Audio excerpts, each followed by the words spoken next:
रीमा की शादी को 2 साल होने वाले थे, लेकिन अभी तक सास का दिल नहीं जीत पाई थी।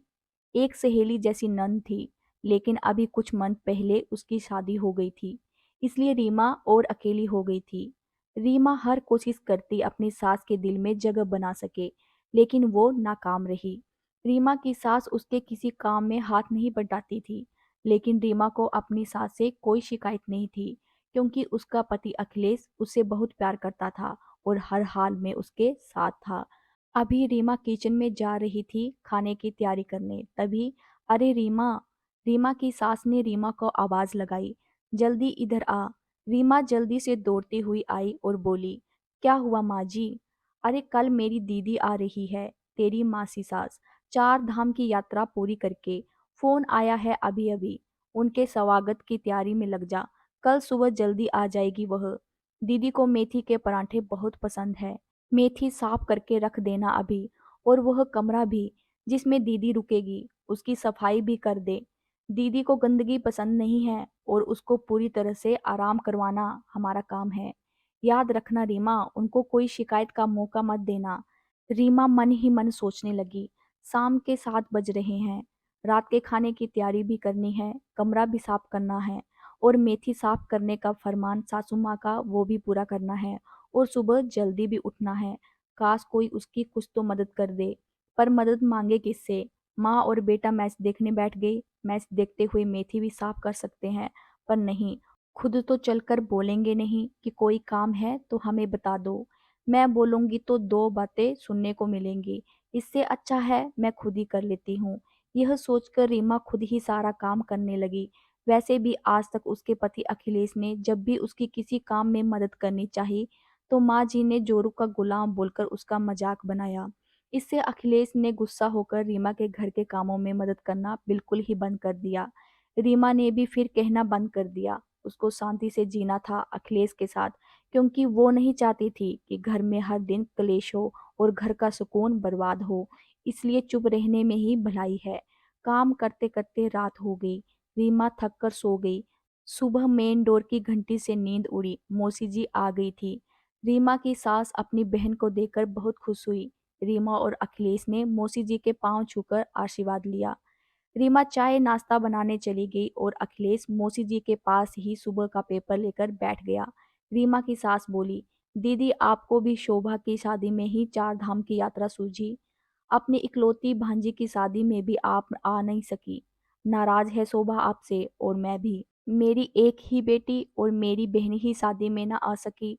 मौसी जी ने रीमा की सास को मनाते हुए कहा, अरे छोटी मान जा, माफ कर दे। क्या करती, कब से 4 धाम की यात्रा का सोच रही थी। यह सब लोगों का साथ बैठ गया, तब जाना हो गया, नहीं तो वापस हमेशा की तरह मेरा यह 4 धाम की यात्रा का सपना अधूरा रह जाता। अच्छा चल छोड़, यह बता मेरी भांजी कैसी है और दामाद जी, शादी की और सारी बातें बता मुझको फुर्सत से, तभी तो सीधा तेरे पास आई हूँ।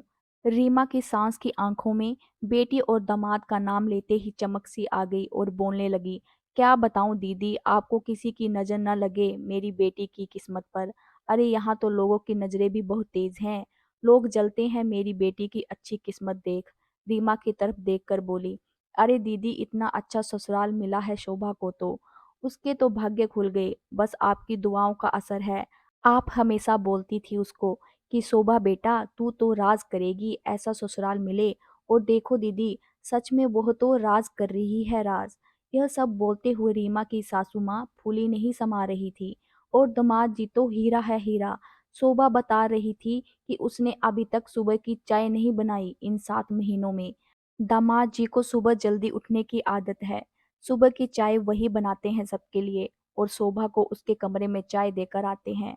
ऐसा बोलकर रीमा की सास जोर जोर से हंसने लगी। शोभा की छोटे बड़े कामों में मदद करने के लिए हर वक्त उसकी सास, उसकी ननद और दामाद जी हर वक्त तैयार रहते हैं। शोभा किचन में काम कर रही है, तब दामाद जी उसको आवाज नहीं लगाते, खुद ही ले आते हैं अपना सामान। बहुत ही संस्कारी लड़का मिला है दीदी। इधर कई दिनों से मेरी तबीयत खराब है, हर दिन मुझसे भी फोन करके तबीयत के बारे में पूछते रहते हैं। सच दीदी, ऐसा दामाद जिसको मिल जाए उसका तो जन्म सुधर जाए। मैं तो वारी वारी जाती हूँ दामाद जी पर, मेरी शोभा की पसंद नापसंद सबका ध्यान रखते हैं। सारा दिन हाँ सोबा सोबा करके उसके आगे पीछे लट्टू हुए फिरते हैं। जिस माँ की बेटी का ऐसा पति हो, वह तो बहुत खुशनसीब होती है। बेटी की तरफ से चिंता मुक्त हो गई हूँ दीदी, मैं तो चैन की नींद सोती हूँ। और जोर जोर से हंसने लग गई रीमा की सासू माँ और साथ में मासी भी। इस बीच अखिलेश वहां से उठ जाता है और रसोई की तरफ जाने लगता है। तभी माँ बीच में बोलती है, अरे तू किचन में क्या लेने जा रहा है? पेपर पढ़, आवाज लगा दे रीमा को यहाँ से चाय नाश्ता लाने के लिए। अखिलेश पीछे मुड़ता है और माँ से बोलता है, नहीं माँ, मैं आज से रीमा को बाहर बैठा हुआ आवाज नहीं लगाऊंगा, बल्कि रसोई में जाकर खुद मुझे जो चाहिए वह ले आऊंगा। छुट्टी वाले दिन जितना संभव हो उतना उसका हर काम में हाथ बटाऊंगा।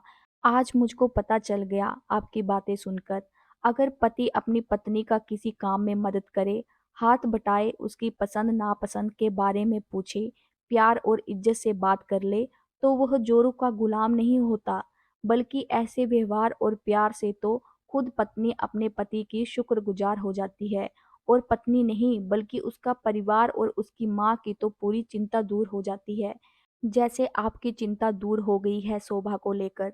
मुझको तो खुद पर शर्म आ रही है कि यह बात मैंने पहले क्यों नहीं सोची।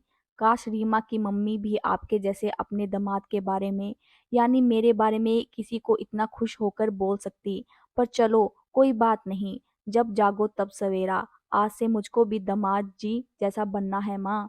पीछे चाय नाश्ते की ट्रे लेकर रीमा खड़ी थी। वह अपने इस नए रूप वाले अखिलेश को देख रही थी। आंखों के कोर गीले हो चुके थे।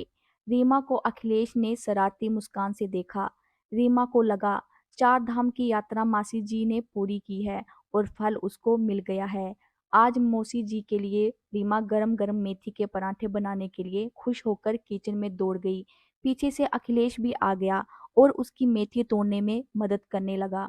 अगर दामाद बेटी को खुश रखता है तो वह हीरा है, और अगर बेटा बहू को खुश रखे तो वो जोरू का गुलाम हो जाता है। ऐसी सोच क्यों है? और ये एक घर की बात नहीं है, हर घर की बात है।